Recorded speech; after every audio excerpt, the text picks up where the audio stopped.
Köszöntünk benneteket ismét az Okos Otthon laborunkba. Sziasztok! Szevasztok! Folytatván az előzőeket, továbbra is világítástechnikáról fogunk beszélni, ezen belül is az izzókról, és a fényhőmérsékletről. Bizony szintet lépünk, nem csak egyszerű okos izzóról fogunk beszélgetni, aminek a fényerejét lehet állítani, amit egyébként egy sima egyszerű, hogy szokták mondani, kutya közönséges dimmer modullal is tulajdonképpen el tudnánk érni. Ezt hol szokták mondani, Geri? Tehát egyszerű dimmer modullal is elérhetnénk ezt a hatást, de nem, itt már két csatorna van legalább, hogyha hideg és meleg fehéret akarunk ötvözni, tehát tulajdonképpen fény-hőmérsékletet kikeverni, ez mindig úgy működik, hogy van egy meleg-fehér csatornánk az adott izzóban vagy LED-szalagban, van egy hideg-fehér csatornánk, és akkor a két véglet között ugye ezeknek a százalékos változtatásával ki lehet keverni a kívánt fényhőmérsékletet. És hát miért is annyira fontos a fényhőmérséklet a mindennapjainkban? Komfort. Egyszerűen arról van szó, hogy biológiai okai vannak alapvetően, hogy a szemünkön keresztül érkező fény, az tulajdonképpen hatással van ránk, és hogy annak a fehérnek a hőmérséklete hideg vagy meleg, az ugye évezredek alatt alakult ki, hogy mit vált ki belőlünk. Ez lényegében úgy néz ki, hogy reggel meleg, fehér a nap, amikor feljön, főleg amikor ugye a horizonton van, aztán hirtelen egyébként hideg-fehérbe vált, utána akkor tulajdonképpen energizál minket, majd egyre hidegebb, és ahogy szépen megy le a nap, megint melegebbek lesznek a fehérek, a fények, a fotósok ezt jól tudják, ezt ki szokták használni, és ilyenkor pedig ez nyugtatólag hat ránk. Tehát ahogy a napi rutinunk végig is megy, pont az a lényeg, hogy először felpörget minket a fény, és utána pedig lenyugtat. Igen, ez a cél, például reggel nem akarunk nyugtatni, este meg már nem akarunk pörgetni. Ez azért is tud jól működni egy okos otthonban, mert ezt le tudjuk automatizálni, Igen. és a belső világítás az adaptív módon alkalmazkodik a környezethez, tehát a kívülről jövő fényhez. Igen, nem véletlenül, hogy ugye az Apple HomeKit-be is ez implementálva lett ez a feature. Ezt úgy hívják angolul, hogy Circadian Rhythm.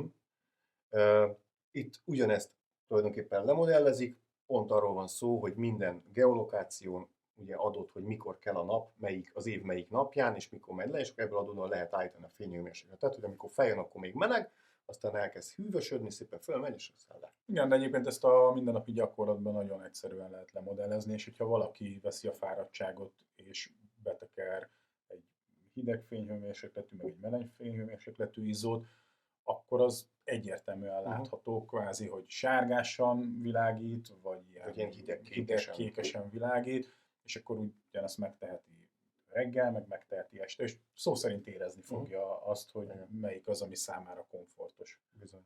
Egyébként nagyon érdekes, hogy nagyon sokan azért nem szerették a kezdetekben a ledeket, mert hideg-fehér fényt adtak jellemzően.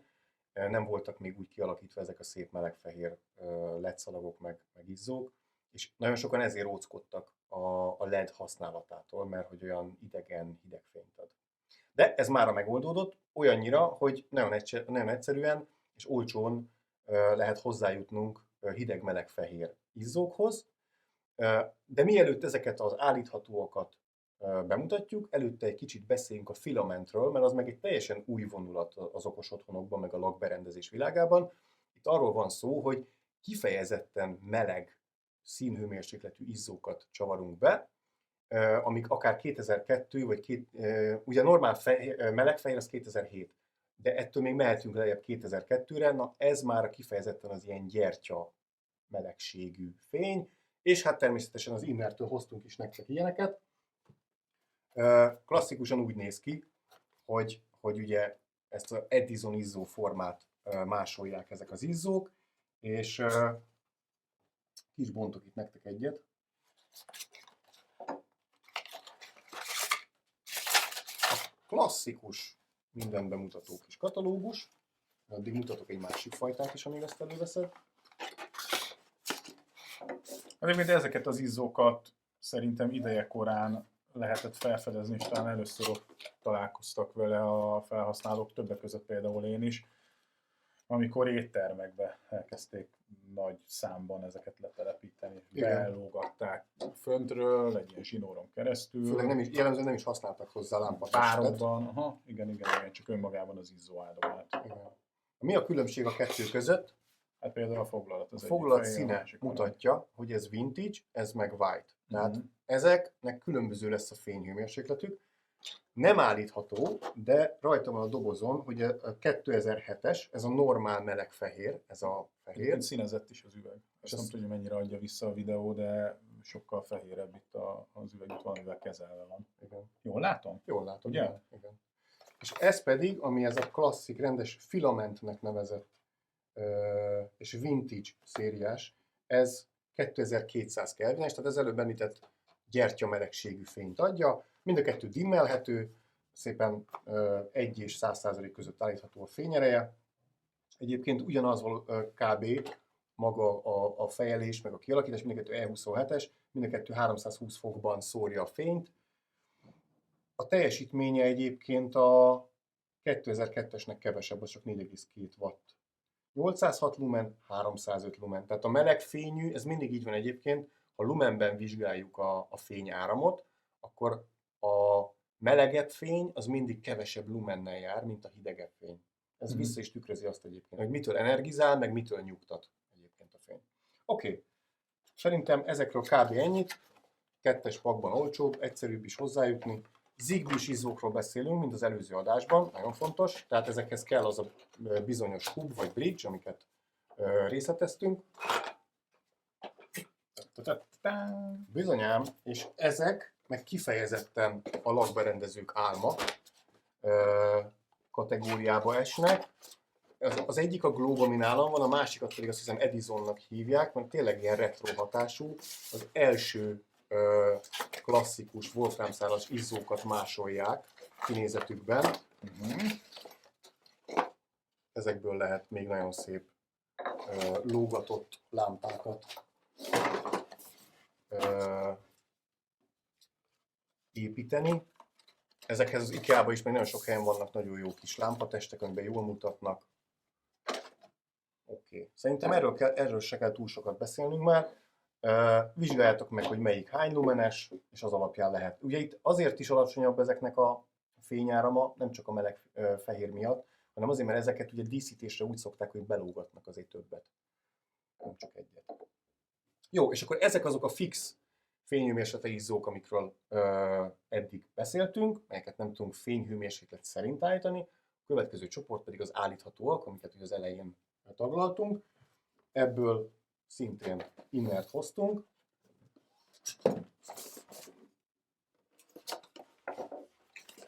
Talán ilyenek vannak egyébként, vagyis hát voltak nálad, amiről beszéltél, hogy nem csak, hogy voltak egyébként, most is vannak. Aha. Csak már Ja, most használod őket. nem, mert éppen valahova be akarok megtekerni egyet. Ez 2200-tól 5000 Kelvinig állítható, 806 Igen, lumenes. Egyébként ez ilyen 60 wattos izzónak felel meg, azt hiszem, a 806 lumen. És fél másodperc alatt kapcsol be egyébként. Tehát ugye ezeknek szokott lenni olyan funkció, hogy amikor ugye elindítod, akkor van egy ilyen dimming rate-je, ami alatt az x százalékról másik x százalékról ráálltál. Tehát vagy 0-ról 100-ra, vagy 20-ról 50-re, de az a lényeg, hogy fél másodperc alatt van ez a rate. Tehát ez, nem az, ez is egy ilyen komfort növelő faktor, hogy amikor fényerőt változtat egy izzó, akkor nem ilyen robbanásszerű megcsapja a fényt lényegében, hanem ez alatt a fél másodperc alatt, valamelyik 1 másodperc alatt szépen átemeli, átdimmeli, és akkor annak van egy ilyen természetesebb hatása, amit a szem jobban szeret. 9 wattosak ezek az izzók. És van egy extra apropója ennek, mert ugye, ha vittem haza LED szalagot, azt beraktam a gyerekszobába, de túlságosan távol van a Homi központtól, úgyhogy mégis felismertettem, elkövettem azt a hibát, hogy először felragasztottam a LED szalagot, és akkor utána próbáltam hozzáadni, a hozzáadás során folyamatosan leszakadt, úgyhogy Homit bevittem a szobába és hozzáadtam. Minden esetre működik, de azért szeretném, hogy stabilabb legyen az adatátvitel, úgyhogy az egyik köztes szobában van egy álló lámpa, amiben pont egy foglalat van, és akkor azt ki fogom cserélni egy ilyen izzóra, és mint router kvázi. Stabilabb lesz funkcionálni fog ő, és akkor stabilabb lesz a hálózatom. Ez is ugye visszautal arra a tényre, hogy ugye a Zigbee mesh hálózatot épít, nincsen óriási hatótáva, és egyébként nagyon fontos, hogy amikor mi úgynevezett inclusion-t hajtunk végre, amikor a Zigbee vagy Z-Wave hálózatba beteszünk tudom, autentikálunk egy izzót, akkor érdemes vagy közel lenni a koordinátorhoz, az éppen azon eszközön, amin ezt megejtjük, vagy pedig egy másik router device-hoz tegyük közel. És akkor fog ugye szintén könnyen párosodni, mert ugye az első párosodáskor több információ cserél gazdát a két oldalon, mint sem, hogy csak egy státuszt riportolunk. Igen. Ez egy apró tipp a kezdőknek, hogy igen, mindig valahol a központ vagy valamelyik router közelébe ismertessék fel a berendezésüket, és utána rögzítsék. Egyébként egy másik, de ez már pro tip, hogy amikor mi elkezdünk, mondjuk tudjuk, hogy 20 eszközt le fogunk rakni, mert hazavittünk egy rakás okos izzót, meg minden mást is, szenzortébeket, akkor úgy kell felépíteni a Zigbee és Z-Wave hálózatokat, hogy először a koordinátor helyét megválasztjuk jól, utána először azokat az eszközöket adjuk hozzá, amik várhatóan közvetlenül fognak csatlakozni, router eszközök, tehát állandó betáplálású eszközök, utána jöhetnek azok a router eszközök, amik távolabb vannak, azokat a következő körbe hozzáadni, és utána jöhetnek csak a end device-ok, tehát szenzorok, meg minden egyéb, ami elemről működik. Így a legbiztosabb felépíteni egy hálózatot. Egyébként, ha össze-vissza csináljuk, mert éppen az van, hogy egyik hónapban ezt viszünk haza, a másik hónapban meg azt, attól függetlenül ez helyre fog állni a legideálisabb mód szerint, csak arra idő kell, amíg ugye a különböző routerek egyebek észreveszik, hogy hopp, bekerült egy új, akkor én inkább már azon keresztül kommunikálok, ha hazaviszünk és installálunk, akkor érdemes ezt a szabályt betartani. Valamint ne felejtsétek el megnevezni őket valamilyen módon, és ne default hagyjátok a nevét, mert minél több az eszköz, annál nehezebb lesz visszakeresni, hogy mi micsoda volt. Így van, sőt, először zónákat kell kialakítani, és utána azokba a zónákba betenni az izzókat, és mindig mindegyiket hozzáadás után el is nevezni. Esetleg Homiban most már lehet ugye ikonokat tenni, az még biztosabb. Én használom. Nagyon jó tudsz. Jó.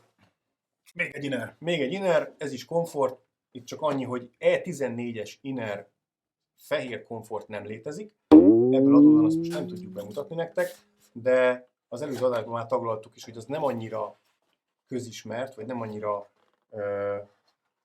kurens termék az E14-es fejlés, ezért sem csinált belőle komolyabb terméket az inner. Pontosabban volt, csak visszavonta a piacról. A GU10 viszont szerintem reneszánszát éli, főleg, hogy ilyen mindenféle spotokat szépen be lehet rakni nagyon sok lámpatestbe. Erről mit kell tudni?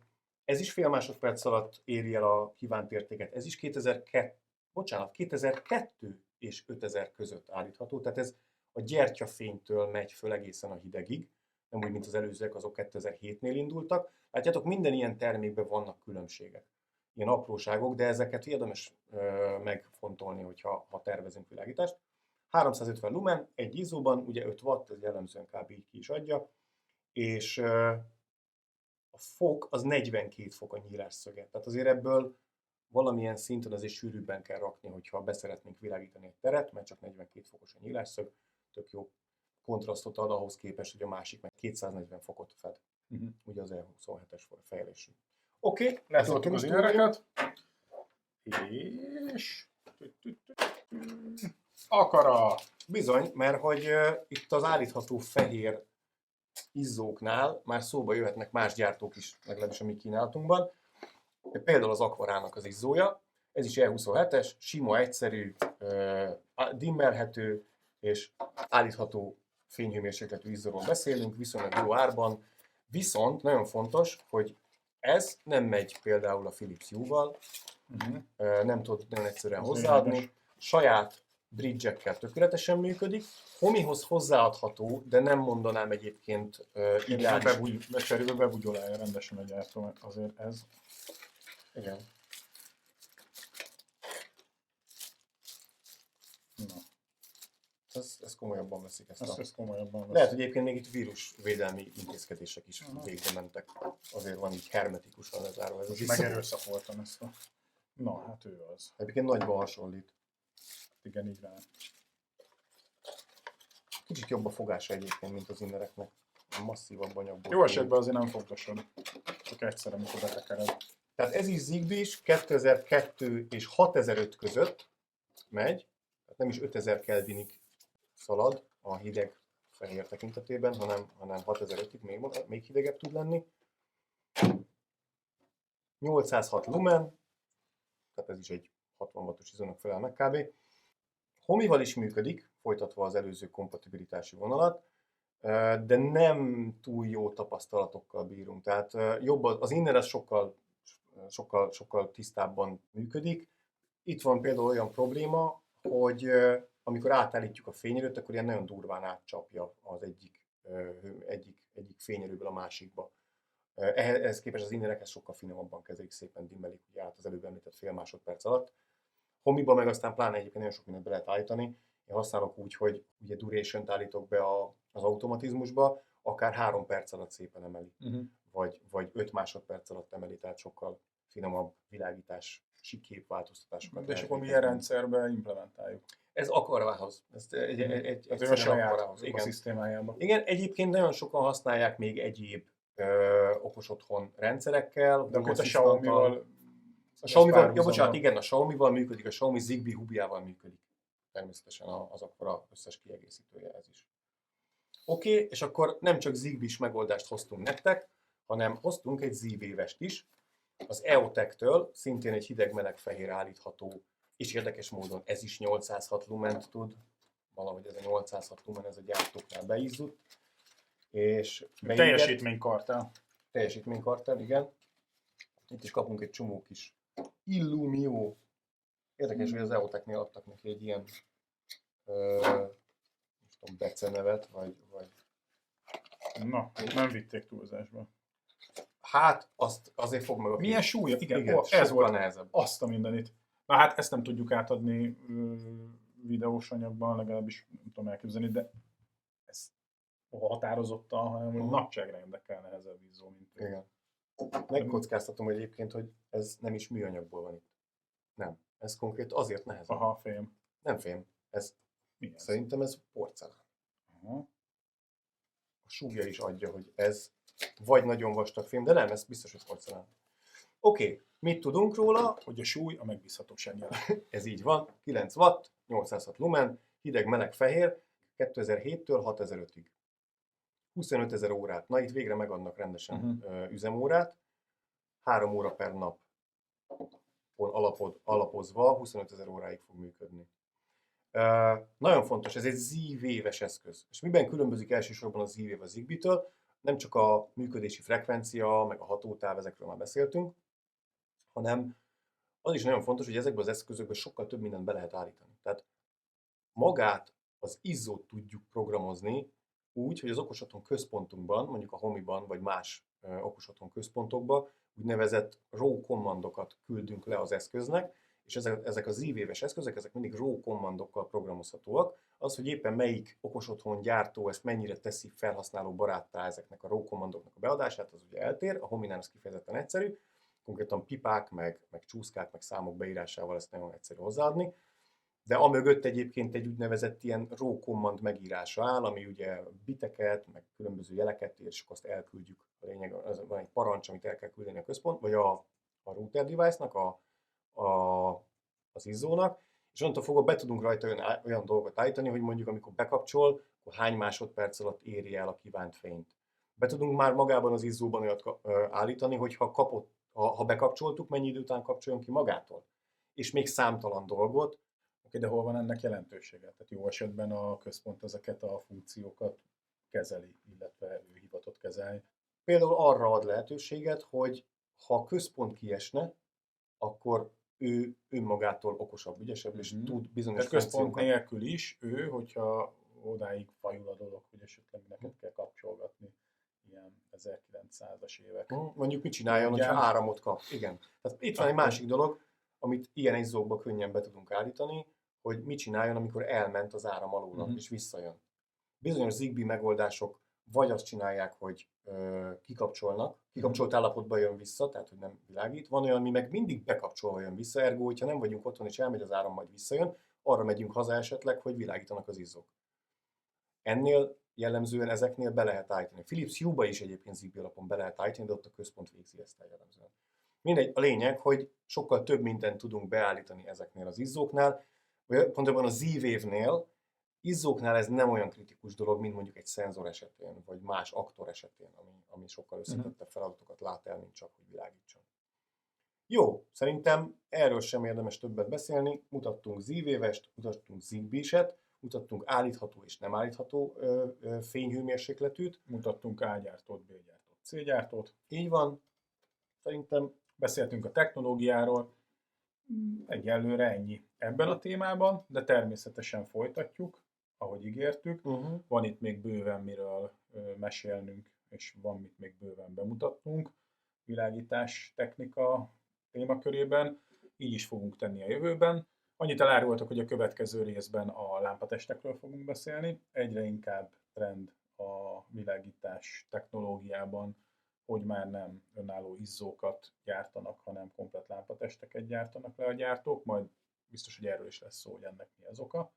Minden esetre mi ezt látjuk, meg hát a gyártóink is ezen a vonalon erősödnek. Érdemes lesz ezt az adást is megnézni. Tehát ne felejtsetek el feliratkozni. Semmiféleképpen sem.